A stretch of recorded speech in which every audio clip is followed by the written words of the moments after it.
존버가 쉬운 줄 알았는데 꽤 어렵구려. 힘들면 그만해도 되는데. 그만하는 건 언제든 할 수 있으니 오늘은 하지 맙시다. 오늘은 걷던 쪽으로 한 걸음 더. 그대 생각 하나 내게 물어옵니다. 가만히 다져 시입니다. 어제장은 3대 지수 모두 상승으로 마무리, 반도체는 또다시 큰 상승으로 마무리를 했습니다. PPI가 예상치보다 엄청나게 높은 YoY는 6%, 22년에 물가지수가 최고로 솟았을 때 금리 인상을 시작했던 그 수치로 올라왔다. 그런데 증시는 장 초반에 약간의 하락을 마치고 트럼프의 미중 협상에 대한 기대감으로 상승. 현재의 장은 명확하게 버블권이다. 모든 악재를 무시하고 그냥 달리고 있습니다. 버블권은 맞지만 버블도 그래도 좀 간다. 트럼프는 미중 정상회담 중개방 요청을 했고요. 트럼프의 남자들 총출동을 했다. 일론 머스크, 엔비디아 젠슨 왕. 그럼에 따라서 엔비디아도 올라줬고요. 공포지수는 좀처럼 오르진 않습니다. 익스트림 그리드에 가면은 기분 좋게 롱의 물량을 좀 덜어낼 텐데 익스트림 그리드를 안 가고 이 버블이 끝날 수도 있는 가능성을 조금은 생각해 봐도 괜찮을 것 같아요. 풋 앤 콜 옵션은 0.64. 풋 앤 콜 옵션도 좀처럼 떨어지질 않고 있습니다. 0.60 밑으로 내려가면은 이러한 구간은 굉장히 높은 확률로 단기 고점이 될 확률이 크다. US100 나스닥 지수 파란색 상단 그리고 파란색 하단 이게 이제 상승의 채널인데 계속 상승 채널의 하단선 맞고 오르고 맞고 떨어지고 맞고 오르고 맞고 떨어지고 맞고 오르고 있어요. 그러면은 이 상승 채널 이렇게 설정해 볼 수가 있는데 계속 존버를 하다가 상승 채널 하단을 이탈할 시 그때가 이제 조정의 시작이라고 보시면 될 것 같아요. 21선 계속 올라오고 있고 21선까지 터치하는 그런 조정은 뭐 언젠가는 나옵니다. 요렇게 해서 요렇게 나올지 아니면은 뭐 바로 오늘부터 시작해서 요렇게 나올지 그건 알 수 없는 부분이고요. 하여튼 이 상승 채널 이탈하기 전까지는 뭐 존버를 해봐도 나쁘지 않을 것 같아요. 지수 상품의 경우에요. 뭐 1배 지수는 매도할 필요가 없어요. 그거는 그냥 20년 가져가는 상품이고요. 2배 지수나 3배 지수 같은 경우에는 꺾이면은 수익금이 좀 크게 줄어들기 때문에 약간의 비중 조절은 할 필요가 있겠죠. 첫 번째 징후는 5일선 이탈이다.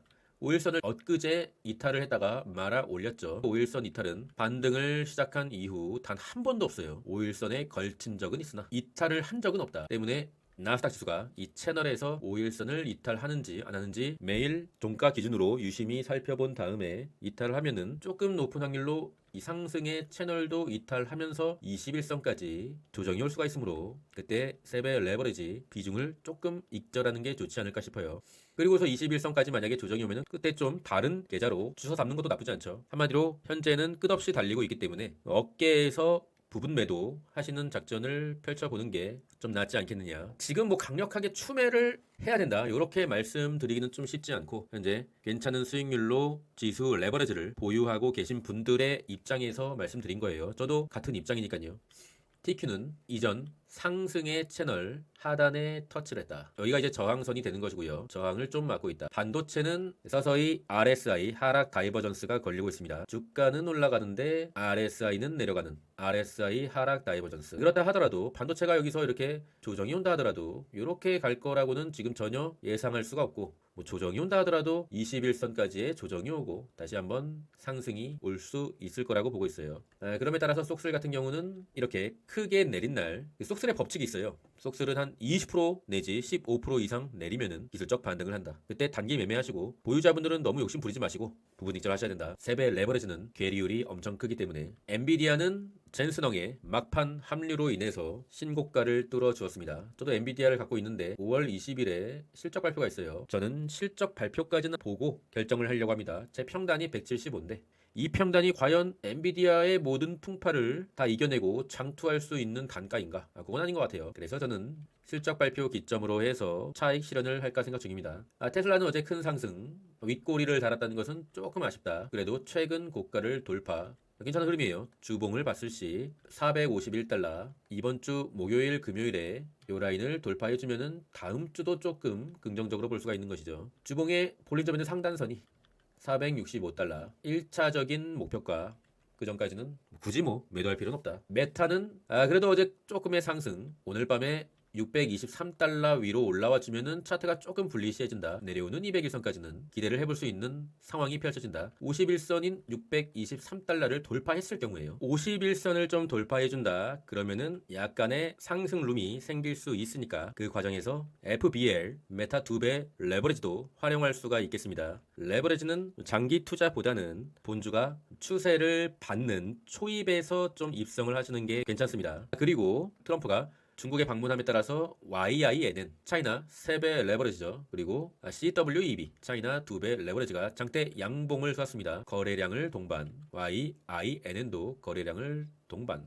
차트가 굉장히 불리시해졌다고 볼 수가 있어요. 51선 추세선이죠. 돌파를 해냈고요. 그러면은 다시 한번 살짝 눌러줬을 시 적절한 매수 타이밍이 된다. 미국과 중국과의 회담이 잘 되면은 중국 주식들도 많이 오를 수가 있는 것이죠. 많이 눌려 있었으니까. 레드와이어는 끊어놨죠. 11달러. 지난 상승의 고점들을 이은 이 빨간색 선 며칠 전 돌파를 했고 여기로 이제 다시 들어오면 안 됩니다. 11달러에서 지지를 받아주면은 다음 주에 약간의 더 상승의 가능성이 있는 것이죠. 돌파 후 ZZ 11달러를 기준으로 매수와 손절을 할 수 있는 손익비의 자리. 솔라 엣지는 어제 저항을 또 정확히 터치.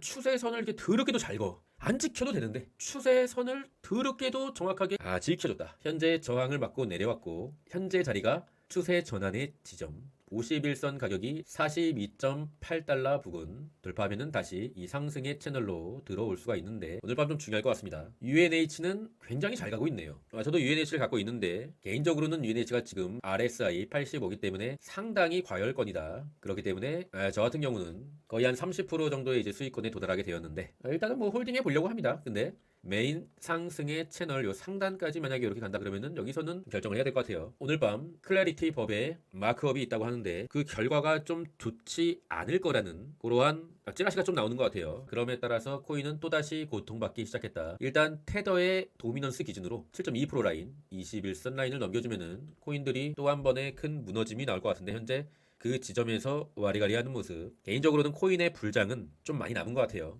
금리 인하가 동반돼야지만 좀 가능한 부분이고 현재는 반도체의 시대이기 때문에 코인으로 수급이 좀 쉽게 오지 않을 것 같다. 반도체가 좀 조정을 받으면 그 돈이 코인으로 가는 게 아니라 다시 반도체로 들어오는 현상이 반복되고 있습니다. 비트코인은 미니 불장의 채널 이탈을 했고요. 21선에서 현재까지는 지지를 받는 모습.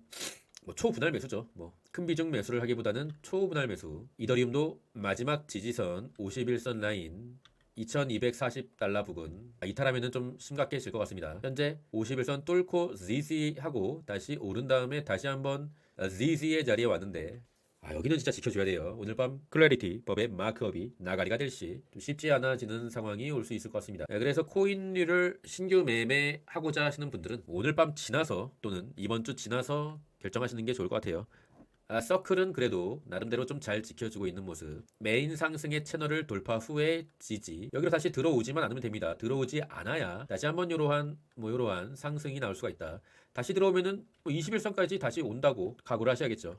MSTR도 다시 미니 불장의 채널을 살짝 이탈. 좋지 않은 상황. 변곡의 자리에 딱 붙여놓는 월가의 세력. 오늘 밤 클래리티 법의 마크업 나가리가 될 시 21선 이탈하게 되겠죠. 그러면은 단기 물량은 일단 나오는 게 좋아 보여요. 클래리티 법이 좀 잘 됐으면 좋겠습니다. 오늘의 일정은 미중 정상회담 본격적으로 시작이 되고요. 미국의 4월 소매 판매 이것도 좀 중요한 지표긴 한데 현재 PPI 지수의 나가리도 무시하고 있는 장이기 때문에 오늘 밤에 주요하게 봐야 되는 것은 미중 정상회담의 결과죠. 장중에 찌라시들이 막 나오면서 변동성이 좀 커질 것 같습니다.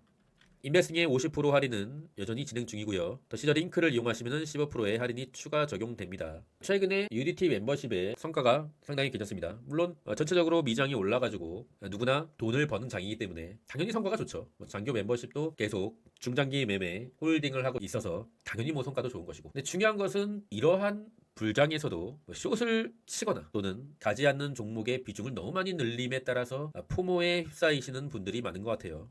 저 같은 경우는 중도의 길을 가는 스타일이기 때문에 숏은 엔간하면 치지 않고요. 치더라도 단타, 데일리 단타 그런 식으로만 치는 게 좋다고 생각합니다. 시장에 어느 정도 몸을 맡긴 채 이 불장의 끝까지 한번 함께 해봅시다. 잠자는 동안에도 돈이 들어오는 방법을 찾지 못한다면 당신은 죽을 때까지 이 일을 해야만 할 것이다. 오늘 밤도 성공 투자 되시고요. 그럼 전 끝까지 하겠습니다. 이상입니다.